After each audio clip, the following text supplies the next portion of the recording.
Before we get into this video, if I sound like garbage, it's because I feel like garbage. Don't worry, I'm not sick, it's just my allergies flaring up, so yeah, I'm gonna sound pretty nasally in this video. I do apologize, but anyway, what's going on, guys? Welcome back to Weekly GCap, the only source you'll ever need to catch up on all the gaming news from the last week, and considering how disgusting I sound right now, I don't think you want to have to listen to this for longer than you have to, so we're just gonna kind of breeze through the news this week, alright? I'll give you the info you need, but I'm not gonna, like, drag things out with extra conversation. As always, if there's only, like, a few stories that you actually want to hear, there will be chapters down in the description or just there on the time bar. You can scroll through, just skip to what you actually want to listen to. First things first, as always, let's go ahead and go over all the major game releases from the last week according to Metacritic. So, on December 12th, we had For the King 2. On December 11th, we had Fairy Tail 2. On December 10th, we had Legacy of Kain Soul Reaver 1 and 2 Remastered, finally. Mighty Morphin Power Rangers Rita's Rewind. Monument Valley 3 for mobile. This is a Netflix exclusive game, which is very interesting. And Haido Milestone 3. And then on December 9th, we had Indiana Jones and the Great Circle. A great game. Next up, The Lord of the Rings Return to Moria is free on Epic Games. This will be free until December 19th at 11 a.m. EST, so you might as well go redeem it because there's no better price than free. Next up, I got the December PS Plus Extra and Premium games for you guys. So, in Extra, we have Sonic Frontiers, Forspoken, Rabbids Party of Legends, WRC Generations, FIST, Forged in Shadow Torch, Jurassic World Evolution 2, Coffee Talk Episode 2, Hibiscus and Butterfly, A Space for the Unbound, Fogs, and Biped. And then in Premium, we have Sly 2 Band of Thieves, Sly 3 Honor Among Thieves, amazing games right there, and Jak and Daxter, The Precursor Legacy. Like, what? Just so many amazing PS2 classics right there, and to top it all off, we also have another PSVR 2 game coming to the service, that being Star Wars Tales from the Galaxy's Edge. These games will be available December 17th, and yeah, there's a lot of great stuff headed our way. Next up, some new games are available on Nintendo Switch Online now, those being Tetris and Tetris DX. So, if you need some more Tetris in your life, there you go. Next up, we have a game that I am very excited for now, that being Teenage Mutant Ninja Turtles Tactical Takedown. So, this coming from Gobbos, quote, El Paso, Elsewhere, and I Am Your Beast developer Strange Scaffold has announced TMNT's Tactical Takedown, the first ever turn-based TMNT game. I don't know if that's true, you know, on mobile, I thought there was a few mobile turn-based games, maybe I'm wrong, but I do vividly remember that. Anyway, it will be available for PC via Steam, and it'll launch in 2025. And then they have a bit of an about section, which we'll go ahead and read through, which says, inspired by the classic cartoon, you'll experience a bold new approach to the world of TMNT. Splinter and Shredder are dead, and as the Turtles approach adulthood, they're not just growing up, they're growing apart. Battle the Foot Clan is a powerful new leader, takes control in action-packed campaigns that showcase each turtle individually. Carve through enemies in 20 constantly mutating levels that grow, shrink, and add new threats with each turn, inspired by classic TMNT games. Rack up points for high scores while experiencing a powerful original TMNT story from acclaimed indie studio Strange Scaffold. This is the next step for Michelangelo, Donatello, Leonardo, and Raphael, and you can experience it with flying, slashing figurines in graphic novel-inspired splendor. End quote. So you've been seeing the trailer on your screen, and man, everything about this game just looks amazing. Between the gameplays, you know, I'm a sucker for that classic turn-based gameplay, on top of the art style, on top of, again, the fact that it's TMNT. I love TMNT. I always have ever since I was a kid, so I could not wait to play this game. We don't have a solid date, but we know it's coming in 2025, so day one pickup for me, no questions asked. Next up, Moonlighter 2 The Endless Vault was announced, and this is one that I'm so excited for. The first Moonlighter was like one of those games where it was a hidden gem, kind of at first, you know, indie game, but then it started to catch more awareness as it went on, and I'm glad that it got the recognition that it deserves, because such an amazing game. But anyway, this coming from Gobbos, quote, publisher 11-Bit Studios and developer Digital Sun have announced roguelike action RPG sequel Moonlighter 2 The Endless Vault for PS5, Xbox Series, and PC via Steam, and it'll launch in 2025. The long-awaited sequel to the shopkeeping roguelike is here. While delivering the beloved blend of dungeon crawling and shopkeeping gameplay, Moonlighter 2 elevates the series to new heights with expanded scope and refined quality in every aspect. Grab your trusty backpack, fill it with rare relics across ever-changing dimensions, and sell your loot at your homie shop. End quote. So again, if you haven't played the first game before, I highly recommend it. This game will be coming out until 2025, so you have a bit of time to go through that one.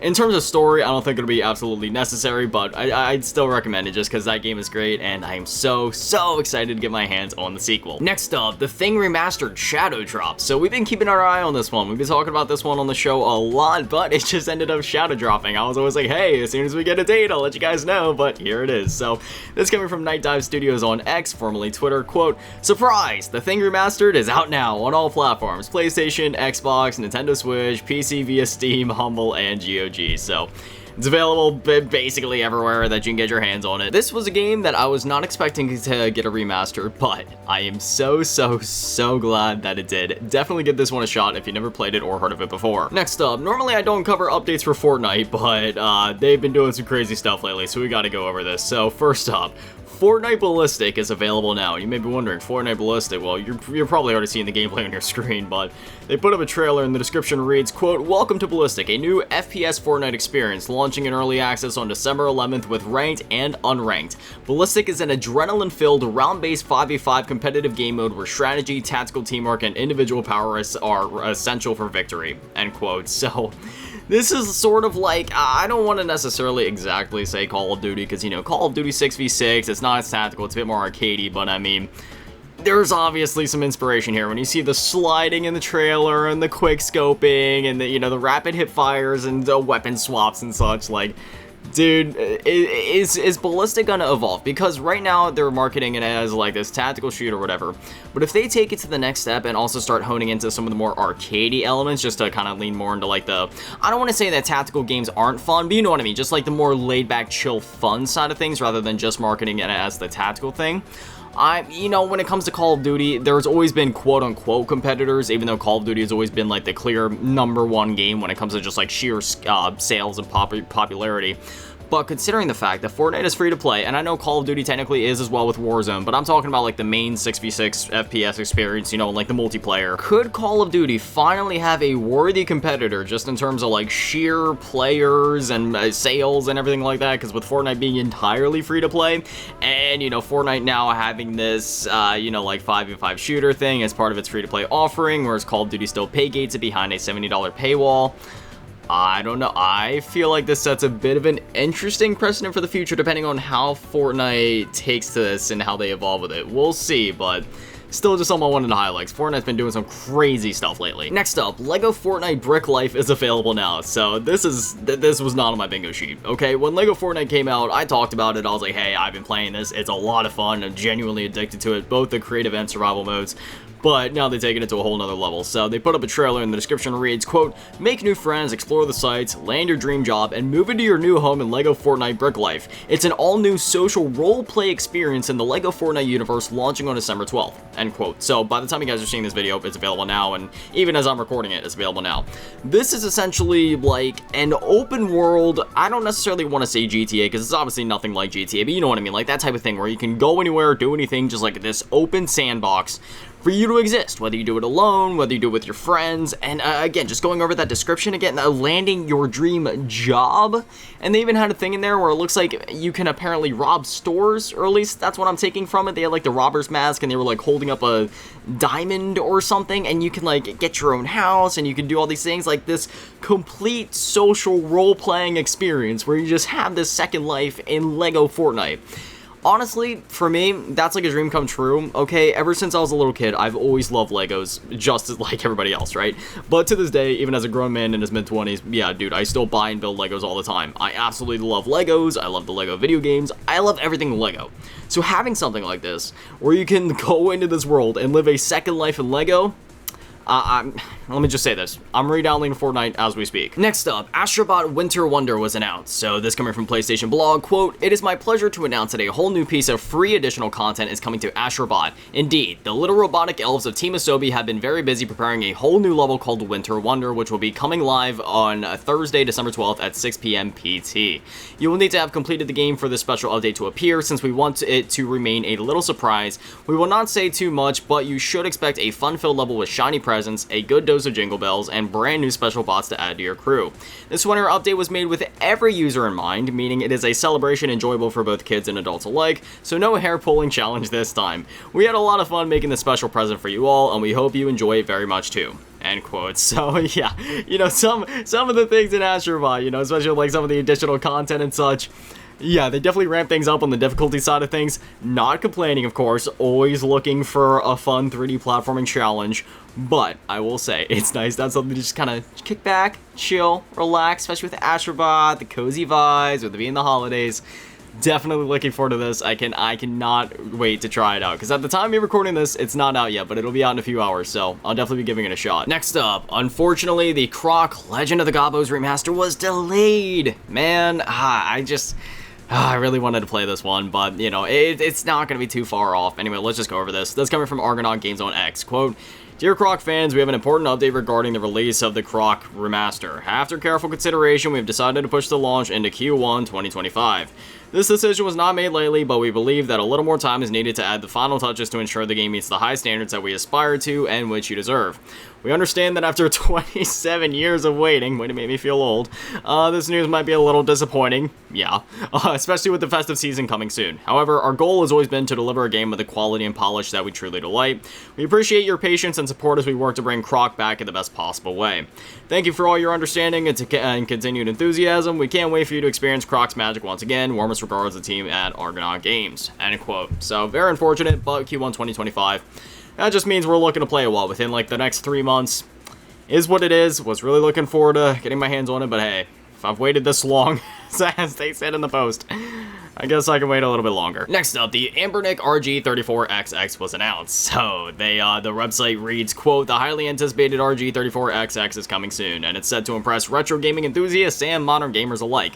Combining a retro design with powerful features, this handheld gaming console offers an immersive gaming experience with a touch of nostalgia. The RG 34XX comes in 4 color options: the classic GBA Indigo, green transparent, red transparent, and black. The RG 34XX features a 3.4-inch IPS full lamination screen with a 720 by 480 resolution, delivering sharp, vivid visuals, and it's a 3 times pixel-to-pixel ratio of the original GBA screen. So, you know, you'll get that crystal clear, retro, authentic experience. It's powered by a 64-bit Linux OS. It has a 5G Wi-Fi module, supports Willy Willy playback. There's support for Moonlight streaming, also has HDMI, Bluetooth, all that stuff that you would expect with an Anbernic device. That's one thing that I love about their devices in particular. Some other devices like Retroid Pocket do this as well, but especially with the Anbernic, you know, they allow you to not only have a handheld, but like for me, for example, with my Anbernic RG 35XX Plus that, you know, I play a ton, not only do I play it in handheld mode, but I also end up consoleizing it more than anything, you know, plugging it into my TV via like my, you know, my one HDMI adapter splitter thing that I have, and then I'll just, you know, hook up my DualShock 4 to it, and that's that. I have my console experience on the go. I got some PS1 games on there, some classic Nintendo and Sega games on there, and yeah, man, it's freaking awesome. And now we have this, which I'm assuming will have the same or a similar chipset to the other XX devices, like the XX Plus and the SP and such. Hopefully it's not the weaker one from like the original 35XX. Hopefully it's the newer one from like the Plus and such. That remains to be seen, but, you know, regardless, yeah, you know what? I just got my RG 35XX Plus a couple months ago, but I might have to jump on this. I'm sorry, so much nostalgia for that original GBA, I have to. Unfortunately, we don't have a release date or price yet, so as soon as we know that, I'll let you guys know. But I always like highlighting, whether it be, you know, like emulation projects or consoles or indie projects and such, just things like this, just things trying to keep, you know, retro gaming alive, just because, I mean, I love retro gaming, as I'm sure many of you do as well. And hey, even if you're not familiar with retro gaming, it's even better for me to cover this stuff, because then I can put this stuff on the newer generation's radar, so then they can become familiar with it and just, you know, keep these classic games alive. Next up, got a bit of a quick one here, but Nintendo officially owns Monolith Soft. For those of you that thought that Nintendo already owned them, I can't blame you for thinking that, and I'll explain why. So, this coming from Nintendo Life, quote, "The company profile section of the Monolith, why is that actually a tongue twister? Monolith Soft website has been updated, and it looks like Nintendo now finally owns 100% of the company. The Big N first staked its claim in Monolith back in 2007, purchasing 80% of its shares, and then 96% in 2011. So again, for the last 13 years, they've owned 96% of the shares. Now, however, it seems like they wholly own Monolith Soft, with the remaining 4% of shares now in Nintendo's control. The studio is officially a wholly owned subsidiary of the Big N, and for those unaware, Monolith Soft are the developers of Xenoblade Chronicles. So, yeah, they were basically already owned by Nintendo before, barring about 4%, but now they officially own, you know, the whole company, so There we go. Next up, the final season for Foamstars was announced. This coming from SquareEnixGames.com. Quote, following the Party Goes On season taking place from December 13, 2024 to January 17, 2025, season updates for Foamstars will be coming to an end. In this concluding update, expansions will be introduced to enhance gameplay, such as the ability to customize shots of each character and new enhancement elements such as prism gems, all aimed at ensuring players can continue to enjoy the game for the foreseeable future. All online services will remain available after the Party Goes On season ends. In addition, we plan to hold the Foamstars Cup, a series of in-game events named after each character. Furthermore, to ensure that new players can fully enjoy Foamstars, previous season passes will be made available again. And similar to Halo Infinite, you'll be able to just like switch between which season pass you want to have on at any time. So if you want to work on one, but then you feel like working on another, you can do that, switch back and forth, and you can earn all those previous ones. In addition, the Casual Party and Private Party and Versus mode, which are not listed above, as well as the Mission mode, will continue to be available for your enjoyment.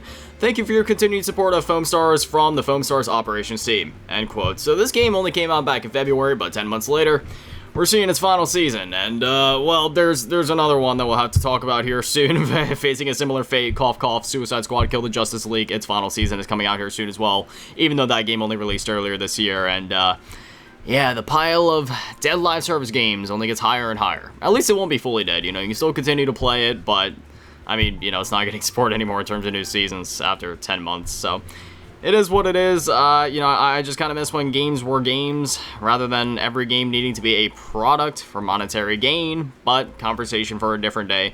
Don't get me wrong, Foamstars is a fun game, and it was given out free with PS Plus, but it's just one of those things where when you create a game as a live service and then you just kind of cut it off, it just kind of leaves like a weird vibe afterwards, you know what I mean? And finally, the final season for Suicide Squad Kill the Justice League was announced. They put up a blog post on their website, and the final season segment reads, and, you know, I'm only going over this part because it's a really long thing otherwise, so we're just going over this part.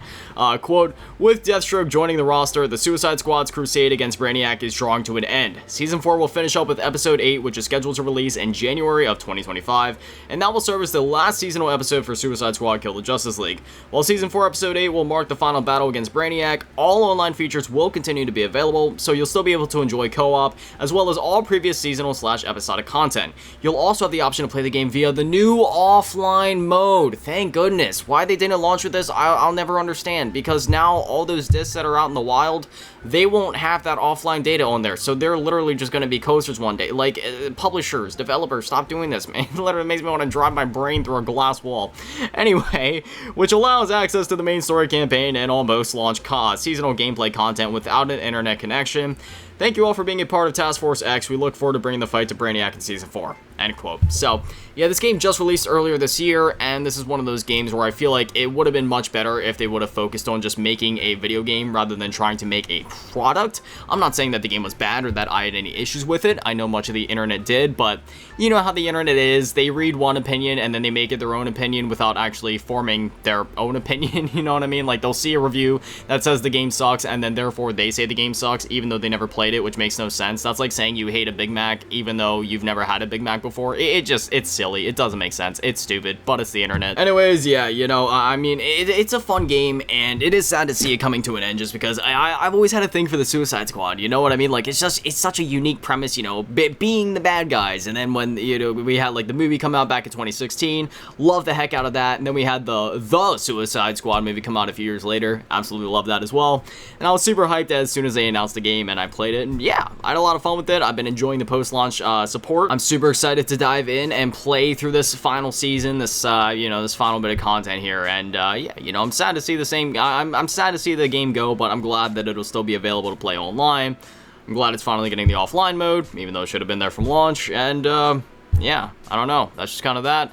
I can't wait to see what is up next for Rocksteady after this, whether it be a return to the Arkhamverse, you know, maybe something else entirely outside of superheroes and such. Who knows? Personally, I would really love to see their take on, like, a Superman or Flash game or just, like, something like that. Yeah, I mean, clearly they're familiar with the DC universe. They've been making games inside that universe for almost, like, 2 decades now, but who knows, who knows? Well, we'll see what the future holds, but regardless, yeah, you know, this is the end of Suicide Squad Kill the Justice League, and I'm genuinely sad to see it go. But anyways, that's all the stories that I have for you guys this week, which means it's time for me to get out of here. New episodes of Weekly GCap go live every single Friday at 9 a.m. Eastern. I'd love to have you here, but anyways, yeah, that's that. Thank you guys for watching. Have an amazing day and an amazing weekend. Stay beautiful. I love you all.